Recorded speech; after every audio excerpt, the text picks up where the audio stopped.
Good day everyone. My name is Mark John Imperial and we are the group 2. So today we will be going to report or we will going to discuss about the problems affecting schools and students, also students' academic success. Before we start, I will first introduce my groupmate. My name is Mark John Imperial. Next is Catherine Balea, Rose May Belgar, Mariana May Basaysay, Lori Ann Floriano, Crizel May Balasta, Irish Joy Bilolo, Jerril Salopado, Dina Boringot, and John Boy Idanan. Social problems affecting students and schools. Before we proceed to our topic, as a student, I already experienced poverty, and because of that, it affects my education. It can be a major stumbling block as it inhibits our ability to reach our full potential, thereby damaging our chance of proper education. Societal problems affect more than just the adult population, from racism to drug abuse, bullying, gender inequality, poverty to a teenage pregnancy. School can be a place that we enjoy, but for some of us, it can be a tough time. But there are ways that we can get the help we deserve. First is analyzing the situation. Teachers and counselors at school should identify the major issues that a kid or student might be feeling. Another way is teaching about social issues, talking about social issues and explaining how to deal with them. School violence refers to any form of aggressive or harmful behavior that occurs within the educational setting involving students, teachers, or other members of the school community. It is concerning issues as it is not only threaten the safety and the well-being of the students, but also undermines the overall learning environment. It can have a long-lasting effect on the victims, perpetrators, and the witnesses, leading to physical injuries, psychological trauma, and negative outcomes. Some examples of school violence that are commonly occur are: number one is bullying. Bullying is very common in school and can manifest in different ways such as verbal, physical, or psychological abuse. Number two is physical altercations. This includes physical fights between students that can range from minor scuffles to severe assault. It may involve punching, kicking, slapping, or other forms of physical aggression. Number three, weapon-related incidents. This involve the possession or the use of weapon within the school premises. It could include incidents where students bring knives, firearms, or other dangerous objects to school with the intention of causing harm. Number four is the school shootings. These school shootings have occurred in various countries. These incidents involves individual open students entering school premises with firearms and intentionally causing harm, injury, or even death to others. And number five is gang-related violence. In some cases, gang activity can spill all over into schools, leading to conflicts, fights, or other violent incidents. This can create an unsafe environment for the students and also for the staffs. School violence. School violence is a broad term that refers to any type of physical or physiological harm that is inflicted on a student, teacher, or staff within the school environment. It can take many forms including bullying, fighting, harassment, or vandalism.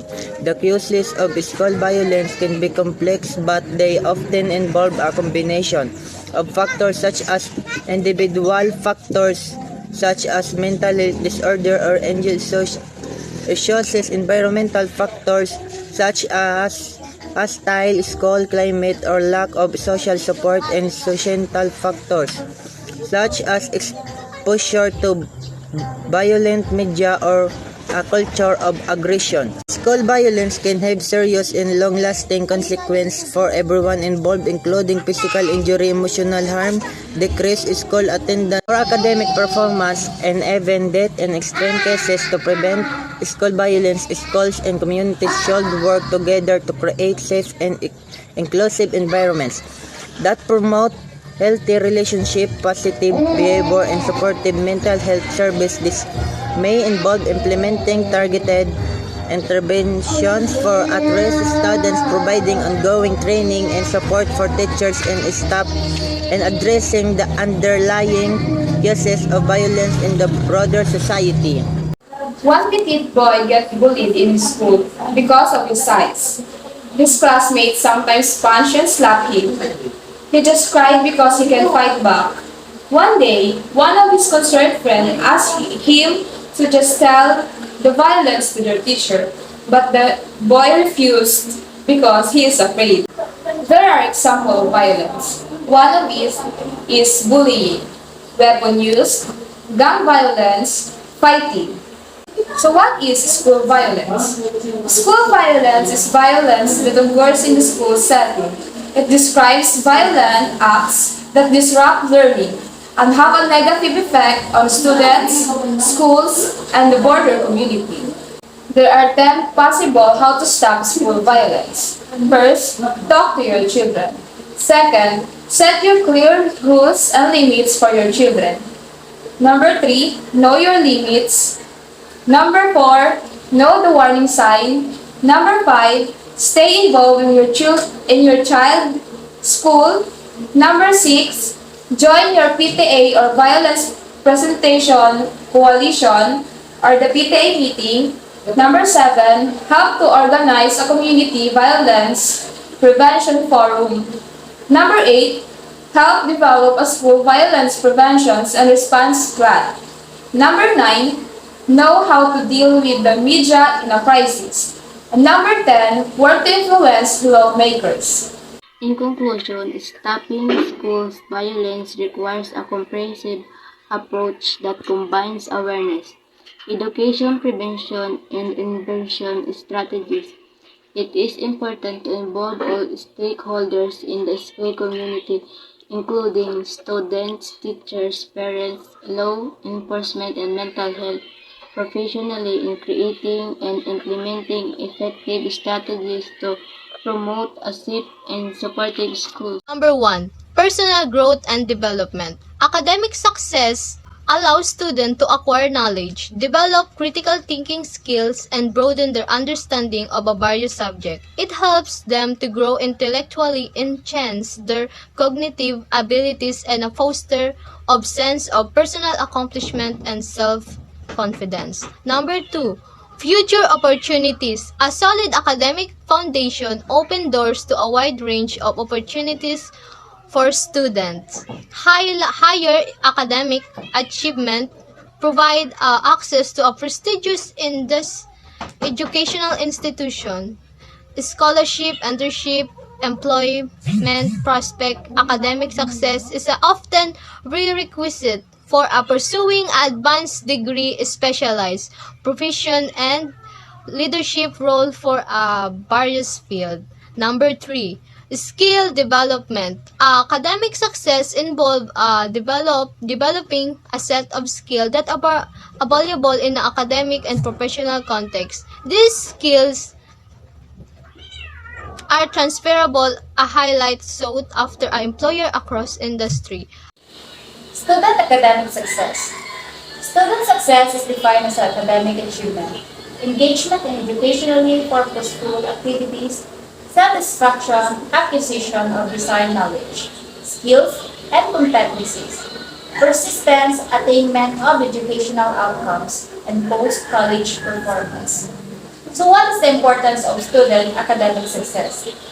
The importance of academic success is adults who are academically successful and with high levels of education are more likely to be employed, have stable employment, have more employment opportunities than those with less education, and earn higher salaries, are more likely to have health insurance, are less dependent on social assistance.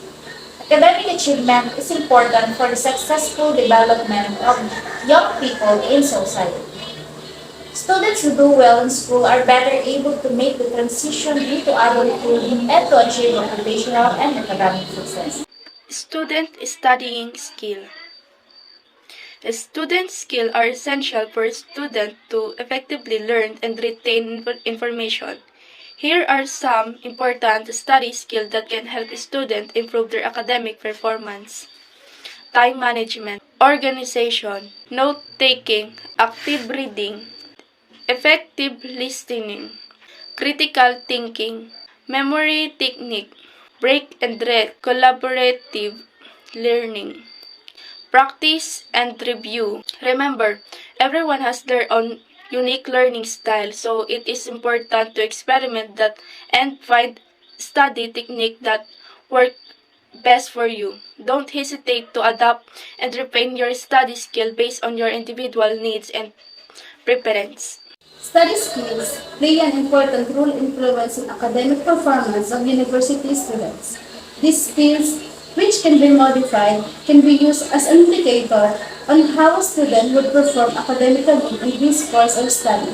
The ability of a student to complete successfully in university degree program is of great concern to the students and parents. In order to achieve required GPA to graduate, students have to possess good study skills.